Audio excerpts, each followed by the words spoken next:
সঙ্গে রাজনীতির সঙ্গে ধর্মের সম্পর্ক দেখতে চায় না, কারণ অর্থনৈতিক সমস্যার সমাধান তাদের ধর্মের কাছে নাই, ব্যাংকিং সমস্যার সমাধান তাদের ধর্মের কাছে নাই, নির্বাচন সমস্যার সমাধান ওদের ধর্মের কাছে নাই, অর্থনীতির সমস্যার সমাধান ওদের ধর্মের কাছে নাই, সংখ্যালঘু সমস্যার সমাধান ওদের ধর্মের কাছে নাই, আন্তর্জাতিক কোন একটা সমস্যার সমাধান ইসলাম ছাড়া অন্য কোন ধর্মের কাছে না। সারা পৃথিবীর 700 কোটি মানুষের অর্থনীতি কিভাবে চলবে, আমার এই প্রশ্ন। আবার শুনেন, 2025 সাল, আজকে হলো 24 সালের 7ই ডিসেম্বর, আর মাত্র 23 দিন পরে শুরু হবে 2025 সাল। মনে করেন 2025 সালের সারা দুনিয়ার সর্বশেষ জরিপ অনুযায়ী মানুষ সংখ্যা হলো, পপুলেশন হলো 700 কোটি। এই 700 কোটি দুনিয়ার মানুষের অর্থনৈতিক সমস্যার কিভাবে সমাধান হবে, 700 কোটি মানুষের অর্থনীতি কিভাবে পরিচালিত হবে, এই প্রশ্নটা রাখলাম।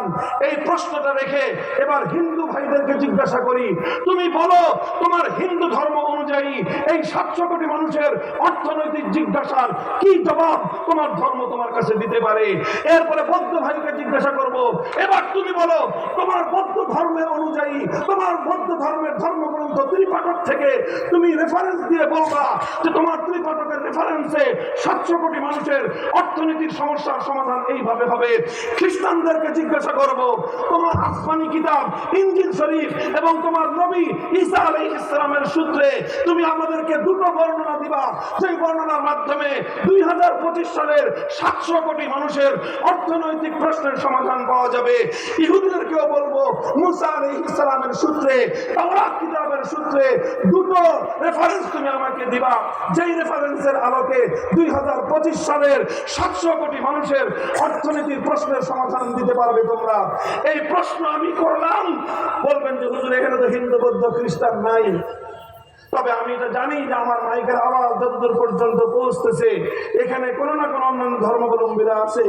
আর ব্যাপারটা এমন নয় যে আমি এখানে চুপিসারে কথাটা বলে চলে যাচ্ছি, আমি বলে যাচ্ছি ফাঁকা মাঠে নয়। আমার এই কথা মাইকে বহুদূর পর্যন্ত ছড়াচ্ছে এবং এই মিডিয়ার যুগে রেকর্ড হচ্ছে, এগুলো ইন্টারনেটে ছড়াবে, চলতে থাকবে, সারা দুনিয়া বিচরণ করবে। সারা দুনিয়া মার্কসিস্টকে সামনে রেখেই আমি চ্যালেঞ্জ করতে পারি, হিন্দু ধর্মাবলম্বী, বৌদ্ধ ধর্মাবলম্বী, খ্রিস্ট ধর্মাবলম্বী, ইহুদি ধর্মাবলম্বী, তাদের ধর্মের রেফারেন্সে 700 কোটি মানুষের অর্থনৈতিক সমস্যার সমাধান দিতে পারবে না।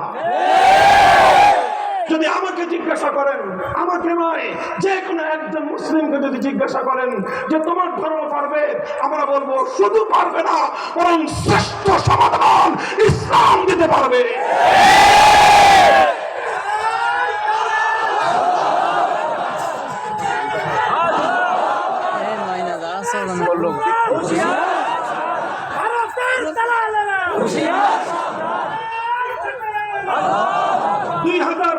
সালের জাতীয় বাজেট কিভাবে হবে, 2025 সালের এই আধুনিক 21 শতাব্দীর মিলেনিয়ামের যুগের একটা রাষ্ট্রের জাতীয় বাজেট কিভাবে হবে, রেভিনিউ কালেকশন কিভাবে হবে, এক্সপেন্ডিচার কিভাবে পরিচালিত হবে, এই সকল খাতগুলোকে যদি আপনি ধর্মের আলোকে সাজাতে চান, নট অনলি ফর মুসলিম, শুধু মুসলমানদের জন্য নয়, জাতি ধর্ম নির্বিশেষে প্রত্যেকটি ধর্মাবলম্বীর জন্য প্রযোজ্য একটি জাতীয় বাজেট যদি আপনি আমার কাছে চান, আমি আল কোরআনের আলোকে, আল্লাহর পয়গম্বরের সুন্নাহর আলোকে বিশ্ববাসীর সামনে উপহার দিতে সক্ষম।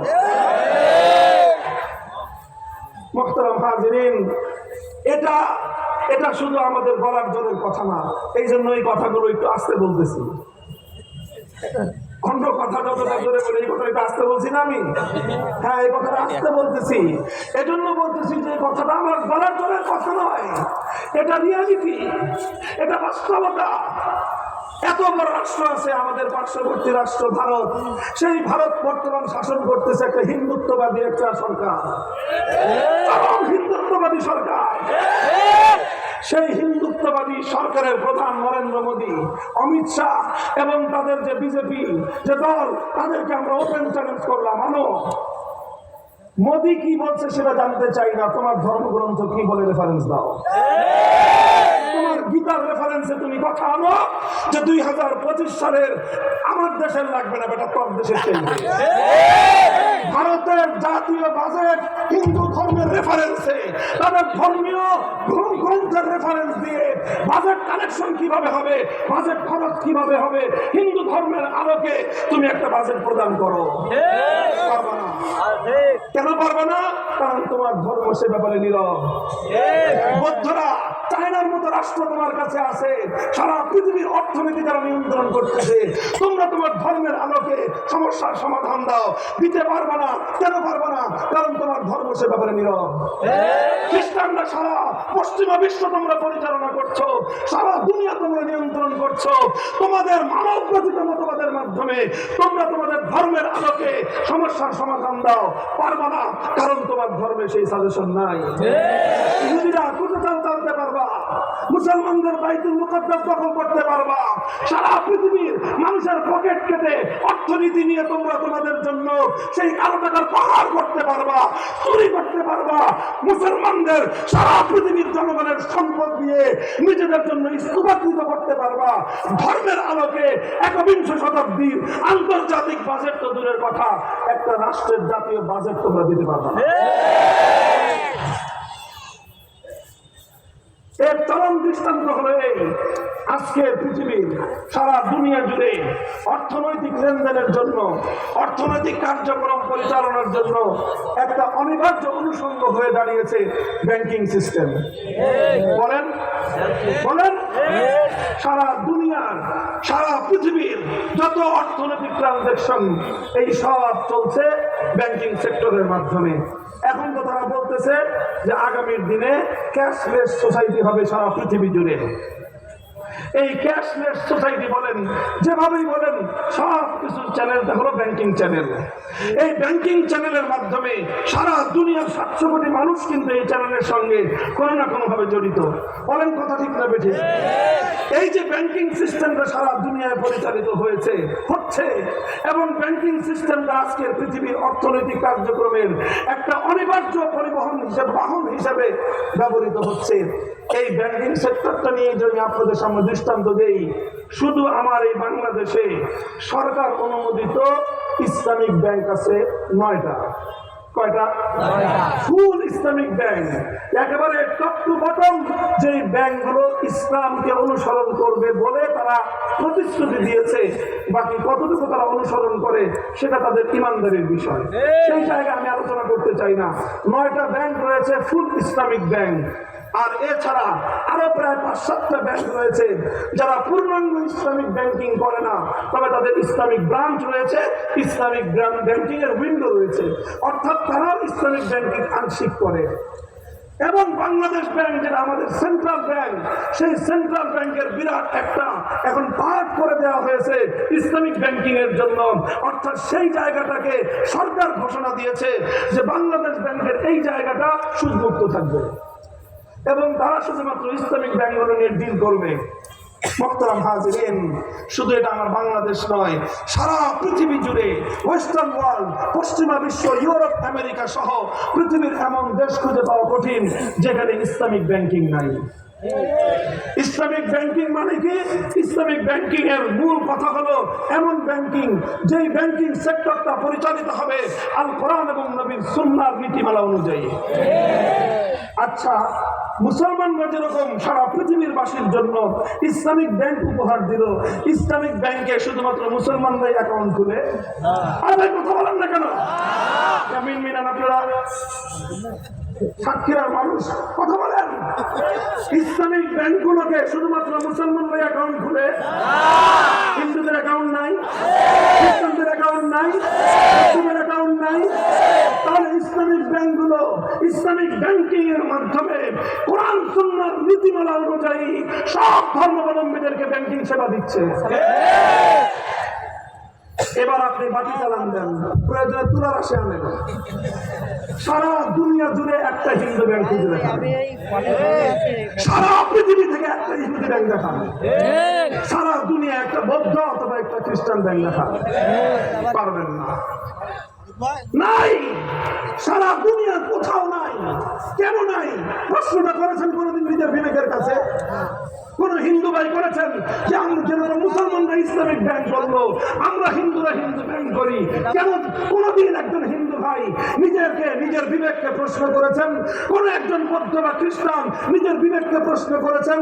আর হীনমন্য অনবহিত প্রকৃত মূর্খ মুসলমানরা কোনদিন জিজ্ঞাসা করেছেন যে আমি রাজনীতির কথা শুনলেই, ইসলামী রাজনীতির কথা শুনলেই শরীরের মধ্যে অ্যালার্জির চুলকানি হয়, তখন ব্যাংকিং সেক্টরে ইসলামিক ব্যাংক গোটা বাংলাদেশের অর্থনীতির মেরুদণ্ডকে সোজা রাখে, তখন তোমার ইসলামের নাম শুনলে তো তোমার চুলকানি হয় না? আল্লাহ পাক তোমাদেরকে বুঝদান করুন। হীনমন্য মুসলমান, মাথা সোজা করে দাঁড়াও। তুমি কোন বিকলাঙ্গ ধর্মের অনুসারী নও, তুমি কোন আনকমপ্লিট ধর্মের অনুসারী নও, তুমি একটা কমপ্লিট কোড অফ লাইফ ইসলামের আদর্শের অনুসারী। তুমি কেন হীনমন্যতার শিকার হবা? মোহতারাম হাজিরিন, আমি এই প্রসঙ্গে কথা দীর্ঘায়িত করতে চাই না।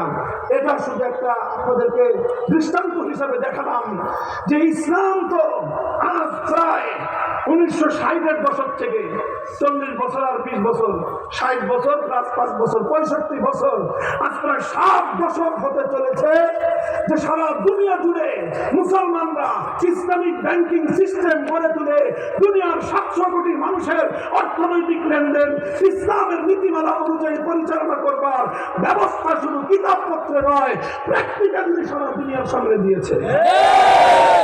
তাহলে অর্থনীতির ক্ষেত্রে ইসলাম মানা যায়, হিন্দু ধর্ম মানা যায় না। অর্থনীতির ক্ষেত্রে ইসলাম মানা যায়, বৌদ্ধ ধর্ম মানা যায় না। অর্থনীতির ক্ষেত্রে খ্রিস্টান ধর্ম, ইহুদি ধর্ম মানা যায় না, মানা যায় কেবলমাত্র ইসলাম ধর্ম। মুহতারাম হাজিরিন, কথাটা এই জায়গায়, তুমি যদি ইসলামিক রাষ্ট্র ব্যবস্থার কথা শুনলে তোমার এতটাই অ্যালার্জির চুলকানি হয়, তোমার যদি এতটাই যাত্রাদাহ হয়, তাহলে তুমি কথাটা কেন বুঝো না যে ইসলামই পারে একমাত্র মানব জীবনের সব সমস্যার সমাধান দিতে। ইসলাম পারে মানুষের অর্থনৈতিক সমস্যার সমাধান দিতে। শুধু মুসলমানের নয়, জাতি ধর্ম নির্বিশেষে একটা নাস্তিক, এমনকি মুরতাদ যে আল্লাহকে স্বীকার করে না, ওই বেটারও অর্থনৈতিক সুরক্ষা একমাত্র ইসলাম প্রদান করতে পারে, আর কেউ পারে না। অন্য কোন ধর্মেই কথাগুলো নাই। না থাকার কারণ হলো ওই ধর্মগুলোকে, এটাকে কমপ্লিট কোড অফ লাইফ হিসেবে দুনিয়াতে পাঠানো হয় না। দেখেন, এটার একটা কথা গেল। কাজেই আপনি যখনই অর্থনীতির সেক্টরে আসবেন, আচ্ছা বলেন তো, অর্থনীতির সেক্টর বাদ দিলে রাষ্ট্রের থাকে দেখি? সারা দুনিয়ার রাজনীতি যারা করে আপনি খোঁজ দিয়ে দেখেন, আমেরিকা থেকে নিয়ে শুরু করে বাংলাদেশ পর্যন্ত রাজনীতি নিয়ন্ত্রণ করে কারা জানেন? অর্থনীতিবিদরা। বর্তমান বাংলাদেশের প্রধান উপদেষ্টা কে জানেন? কি জিনিস জানেন? তিনি একজন অর্থনীতিবিদ, জাস্ট, আর কিছুই না। তার মূল পরিচয় তিনি একজন অর্থনীতিবিদ। অর্থনীতিবিদরাই সারা দুনিয়াকে পরিচালনা করে। প্রত্যেকটা দেশের রাজনৈতিক দলগুলোর মধ্যে প্রধান নীতি নির্ধারকরা তাদের ব্যাকগ্রাউন্ড খুঁজে দেখেন অর্থনীতি। অর্থনৈতিক ভাবে তারা অর্থনীতি সাবজেক্টের সঙ্গে তারা গভীরভাবে জড়িত, এবং এই সাবজেক্ট নিয়ে তারা নাড়াচাড়া করে। এর সঙ্গে রাষ্ট্রনীতি এবং রাষ্ট্র ব্যবস্থার এতটাই গভীর সম্পর্ক যে আজকে বলা হয় অর্থনীতি যদি ডাউন হয়, রাষ্ট্র ব্যবস্থা ফল করে। অর্থনীতি ডাউন করলে, অর্থনীতি যদি ব্যর্থ হয়, রাষ্ট্র ফল করে। তাহলে সেখানে অর্থনীতির এতটাই গুরুত্ব, সেই জায়গাটায় ইসলাম সারা দুনিয়ার সামনে একটা চমৎকার অর্থনৈতিক ব্যবস্থা দিতে পেরেছে। অন্য কোন ধর্মের চমৎকার আর অচমৎকার তো পরের কথা, তোমার তো কোনো সিস্টেমই নাই। তুমি একটা সিস্টেম দিতা, তারপরে আমি কম্পেয়ার করতাম যে তোমারটা কত মার্ক পায়, আমারটা কত মার্ক পায়। তোমাদের কারো কাছে তো কোনো সিস্টেমই নাই, তুলনা করবো কিসের সাথে? কথা বলেন ঠিক না? আমি ভাই অন্য কোন ধর্মকে নেগলেক্ট করছি না, তবে আমি রিয়েলিটি বলছি। বাস্তবতা হলো এই, অন্য যার যেটা সত্যতা সেই সত্যতাটা তো আমাকে বলতেই হবে। হিন্দু ধর্মের মধ্যে আধুনিক যুগের অর্থনীতি নিয়ে আলোচনা নাই। বৌদ্ধ, খ্রিস্টান, ইহুদি ধর্ম, কোন ধর্মের মধ্যে একবিংশ শতাব্দীর ব্যাংকিং সেক্টরের সমস্যার সমাধান দেওয়ার মতো কোনো ম্যাটার নাই। আল্লাহ পাক বুঝবার তৌফিক দান করেন। দ্বিতীয় বিষয় আসেন, আরেকটা বলেছে, আমি একটা স্যাম্পল দিলাম অর্থনীতি।